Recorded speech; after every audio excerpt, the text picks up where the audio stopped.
La soirée convenait de manière absolument parfaite. Le restaurant, situé en plein cœur du 8e arrondissement de Paris, brillait d'une lumière d'or et chaleureuse. C'était un établissement prestigieux. Le genre d'endroit élégant où l'on murmure pour parler. Les imposants lustres en cristal massif se reflétaient l'infini dans les immenses colonnes recouvertes de miroirs. Des serveurs en costume noir glissaient silencieusement entre les tables. Ils portaient de lourds plateaux en argent charques de coupes de champagne tincelants. Dans l'air flottait un mélange enivrant. Le parfum capiteux des femmes gantes. L'odeur douce et sucre des roses fraîches. Les armes riches et complexes des plats chauds qui sortaient des cuisines. Je me tenais immobile PRS de l'antre du grand salon prive. Pendant quelques secondes, je me suis contente de regarder en silence. Je regardais le résultat de 3 longues semaines de travail acharné et de planification minutieuse. Tout est exactement comme elle le voulait. Des lys blancs ornaient chaque table. Ce sont ces fleurs perfres. Un quatuor cordes jouait de la musique en direct. Ma belle mère adorait les vieilles chansons franaises et la musique classique. Un immense ghetto 3 taches traînait dans un coin. Il était des COR de motifs en feuilles d'or et portait le chiffre 60. J'avais madame pris le temps de valider personnellement chaque détail du menu avec le chef toile. Je voulais m'assurer que l'on serve ces fruits de mer PRFRS. Des huîtres fines et du homard RTI. Et bien sûr, ce fameux dessert aux clattes de pistache dont elle avait parlé une fois en buvant son TH. J'avais fait énorme d'efforts. J'avais fait ces efforts comme si cette soirée pouvait enfin changer quelque chose entre nous. Comme si, après cette démonstration de dévouement, elle allait enfin me regarder différemment. Non pas comme une femme de passage dans la vie de son fils, mais comme un véritable membre de sa famille. Tu es une vraie magicienne ce soir. C'est ce que mon mari a murmuré doucement en ajustant son nœud de papillon. J'ai esquissé un faible sourire. Ces mots auraient dû me réchauffer le cœur. Mais pour une raison obscure, une légère tension persistait au fond de moi. Je connaissais trop bien sa MRE. L'honneur savait sourire d'une femme qui vous glaçait le sang. Elle maîtrisait l'art de faire des compliments qui ressonnaient comme de cruelles insultes.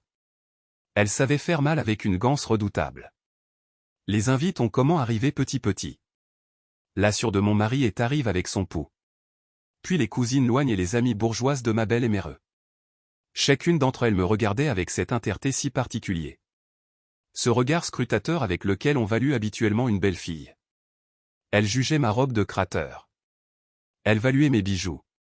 Elles analysaient mon maquillage et mes manières. Je captais ses regards insistants et je y répondais par un sourire poli. Un moment donne, elle a fait son entrée dans la salle. Ma belle mère portait une somptueuse robe bleu nuit. Le tissu était parsème de petites pierres brillantes. Ses cheveux étaient parfaitement coiffés, sans une seule macache rebelle. Elle arborait cette expression faciale unique qui disait toujours la madame chose. Elle signifiait clairement qu'elle était la personne la plus importante ici. Les invités se sont immédiatement animés. Les félicitations ont comment pleuvoir de toutes parts. On lui offrait des bouquets de fleurs magnifiques. On lui faisait la bise sur les joues. Des exclamations d'admiration remplissaient la piste. Elle acceptait toutes ces attentions comme une véritable reine en son royaume. Ensuite, elle s'est dirigée vers moi d'un pas lent et mesure. Eh bien. Elle a prononcé ces mots en promenant son regard critique sur la décoration de la salle.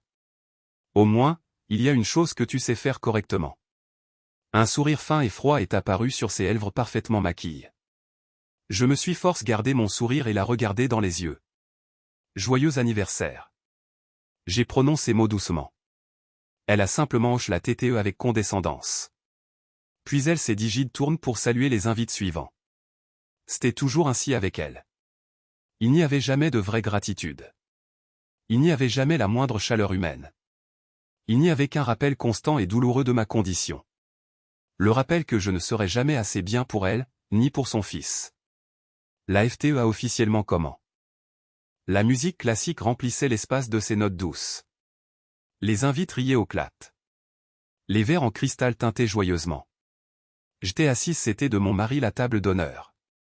Je surveillais discrètement le service. Je m'assurais que les serveurs apportaient les plats exactement au bon moment.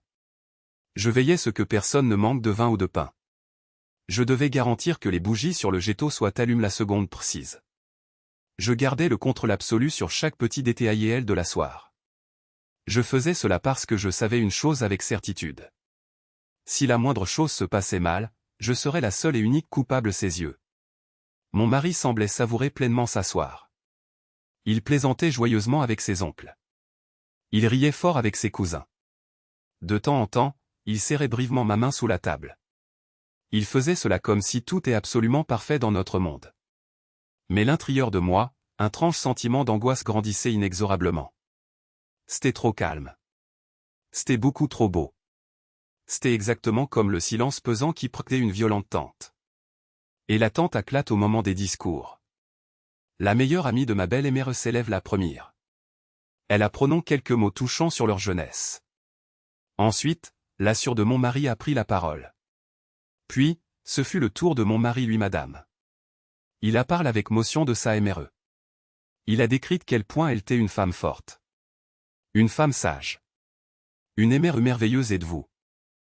Les invités ont chaleureusement applaudi son discours. L'honneur rayonnait de fier.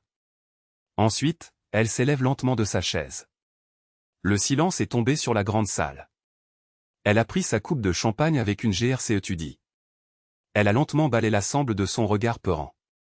Pendant une brève seconde, ses yeux froids se sont tards sur moi. J'ai senti mon cœur se serrer douloureusement dans ma poitrine. Mes TRS chers amis. Elle a commencé son discours d'une voix douce, presque mielleuse. Aujourd'hui, je tiens tout particulièrement à remercier mon merveilleux fils. Elle se tourne vers lui avec un sourire maternel. Je le remercie d'être devenu un vrai homme. Je le remercie de savoir si bien prendre soin de sa famille. Je le remercie du fond du cœur d'avoir organisé une soirée aussi luxueuse pour sa MRE. Les invités ont de nouveau applaudi avec enthousiasme. J'ai baissé les yeux vers mon assiette intacte. Mon mari n'a rien dit. Il n'a pas prononcé un seul mot pour établir la vraie. Pourtant, il savait parfaitement que c'était ma carte bancaire qui avait tout paie. Mais ma belle MRE a continué son discours. Et c'est exactement après ces mots suivants que le monde autour de moi semble s'arrêter de tourner. Toutes les femmes n'ont pas le talent de faire un si bon mariage. Elle a prononcé cette phrase avec un grand sourire en me fixant directement dans les yeux. Le talent de vivre confortablement au crochet des autres. Et en plus, d'avoir l'audace de faire croire que tout cela est leur propre réussite. Une table voisine, quelqu'un a rican doucement. Puis une autre personne a tout fait rire. Et soudain, un murmure amü a parcouru toute la salle gante. C'était un rire discret, mais parfaitement audible. C'était profondément humiliant. Chaque petit rire s'enfonnait dans ma peau comme une aiguille empoisonne. J'ai lentement levé les yeux vers mon mari. Il restait assis complètement immobile. Il n'y a eu aucune objection de sa part. Il n'a fait aucune tentative pour heurter sa MRE. Il n'a pas dit un seul mot pour prendre ma défense. Il n'y avait qu'un silence helcheux. Ce silence m'a assourdi bien plus violemment que les mots tranchants de sa MRE. Parce que cet instant précis, j'ai compris une chose terrifiante. Elle s'était permis de dire cette atrocie uniquement parce qu'elle était certaine d'une chose. Elle savait qu'il la soutiendrait. Et il l'a effectivement soutenue par son helche silence. J'ai senti quelque chose se briser lentement et douloureusement dans ma poitrine. C'était la fin de mes illusions. Pendant tant d'années, j'avais désespérément essayé de gagner leur respect. J'avais pris part d'innombrables dîners de famille. J'avais aidé financièrement quand ils en avaient besoin. J'avais payé les factures de la clinique privée pour le traitement de ma belle mère l'hiver dernier. J'avais acheté des cadeaux hors de prix. J'avais soutenu mon mari moralement et financièrement quand sa start-up avait fait faillite. J'avais couvert ses crédits personnels. C'était moi qui payais les mensualités de notre grand appartement Neuilly. C'était moi qui avais acheté sa voiture de sport. C'était moi qui avais financé cette FTE extravagante d'aujourd'hui. Et j'avais fait tout cela pourquoi exactement? Pour TRE publiquement traite de profiteuse devant toute la bonne saucie parisienne. J'ai lentement posé ma coupe de cristal sur la nappe blanche. Mes mains tremblaient aigrement sous le coup de l'émotion. Mais mon visage restait de marbre. Ce calme apparent est bien plus effrayant qu'une crise de larmes. Je vous demande pardon, j'ai besoin de prendre l'air. J'ai murmuré ces mots d'une voix neutre. Quelques invités ont tourné le regard, GNS par la situation. D'autres ont fait semblant d'être absorbs par leur dessert. Ma belle mère a simplement haussé un sourcil amu. Mon mari n'a madame pas tourne la tête vers moi. Et c'est exactement cette seconde précise que j'ai pris ma décision finale. Je me suis levé et j'ai quitté la salle des banquets. J'ai marché pas lentement. Avec une immense dignité. Derrière mon dos, la musique a repris et les rires ont recommencé. C'est seulement lorsque la lourde porte en verre du restaurant s'est referme derrière moi que je me suis autorisé respirer. J'ai pris une grande inspiration. L'air nocturne de Paris était froid. Il était vif et piquant. Il affouette mon visage, comme pour me ramener brutalement la rallye. Je me suis adossé contre le mur de pierre du magnifique Béthime. J'ai fermé les yeux un instant. Mon téléphone a vibré dans mon sac main de crateur. C'était une notification de ma banque. Le paiement de la dernière partie de la facture du restaurant est en attente de confirmation. J'ai fixé le cran lumineux pendant quelques secondes. Et elle, pour la première fois depuis de TRS Longzan, je n'ai ressenti aucune tristesse. Je n'ai ressenti qu'une colère froide. Une colère claire et d'un calme absolu. J'ai ouvert l'application de ma banque. J'ai sélectionné la première carte bancaire. Bloc. J'ai sélectionné la deuxième carte, celle que mon mari utilisait tous les jours pour ses dépenses personnelles. Bloc. J'ai sélectionné la troisième carte, notre compte de réserve. Bloc également. Mes doigts ne tremblaient plus du tout. Au contraire, mes mouvements étaient devenus incroyablement SRS et précis. C'était comme si j'avais attendu ce moment libérateur depuis toujours. Ensuite, j'ai ouvert l'application pour commander une voiture avec chauffeur. J'ai entré une adresse. Mais ce n'était pas l'adresse de notre luxueux appartement de Neuilly. Non, je n'avais absolument aucune intention d'y retourner maintenant. J'avais d'abord besoin de me retrouver seul. J'avais besoin de penser clairement. J'avais besoin de planifier ma prochaine étape. Mon téléphone a commencé à sonner. Le nom de mon mari s'est affiché sur le cran. Je les regarde sonner jusqu'à ce que le cran steigne. Une seconde plus tard, un nouvel appel. Puis un autre appel. Puis une série de messages frantiques. Le taxi s'étare en douceur devant l'immeuble ancien de ma meilleure amie, Chloé, dans le quartier du Marais. J'avais de libre choisi de ne pas rentrer chez moi. J'étais chez la seule personne au monde avec qui je pouvais me permettre de retirer ce masque de glace. Dès que la portière de la voiture s'est referme derrière moi, mon téléphone s'est remis clignoter. C'était encore lui. J'ai fixé le cran pendant un long moment. Finalement, j'ai décroché. Tu es au. Sa voix était agressive. Il semblait la fois TRS irrite et totalement perdu. En bruit de fond, j'entendais le cliquetis des assiettes et le brouhaha attendu des invités du restaurant. La carte ne passe pas. Le maître d'hôtel n'arrive pas à valider le paiement. J'égare le silence. Il a continué, la voix montant d'un cran. Est-ce que tu te rends compte de la situation? L'addition est astronomique. Tout le monde nous regarde et attend. J'ai laissé échapper un lent soupir. Vraiment. J'ai posé la question d'un ton parfaitement serein. Pourtant, j'avais cru comprendre que c'était toi qui avais brillamment organisé cette luxueuse soirée. Un silence de mort est tombé l'autre bout de la ligne. Un silence court, mais incroyablement lourd. Tu vas encore recommencer tes caprices. Il a fini par cracher ses mots entre ses dents. Maman a juste fait une petite blague innocente. Ces quelques mots m'ont frappé encore plus fort que le discours empoisonne de sa MRE. Une blague. C'est donc ainsi qu'il appelait cela. Une humiliation publique et cruelle devant sa famille, ses amis et des dizaines d'inconnus. Non. J'ai répondu doucement. Je sentais ma propre voix devenir tranchante comme une lame de rasoir. Ce n'est pas moi qui recommence. C'est vous qui avez commencé ce jeu malsain il y a TRS longtemps. Moi, je viens simplement d'y mettre fin.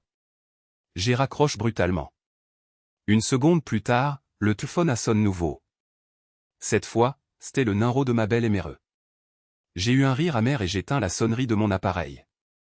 Chloé a ouvert la porte de son appartement presque immédiatement. C'était comme si elle m'attendait d'ici. Elle a regardé mon visage plaie. Elle a regardé le téléphone que je serrais convulsivement dans ma main. Elle n'a posé aucune question inutile. Elle m'a simplement prise dans ses bras avec force.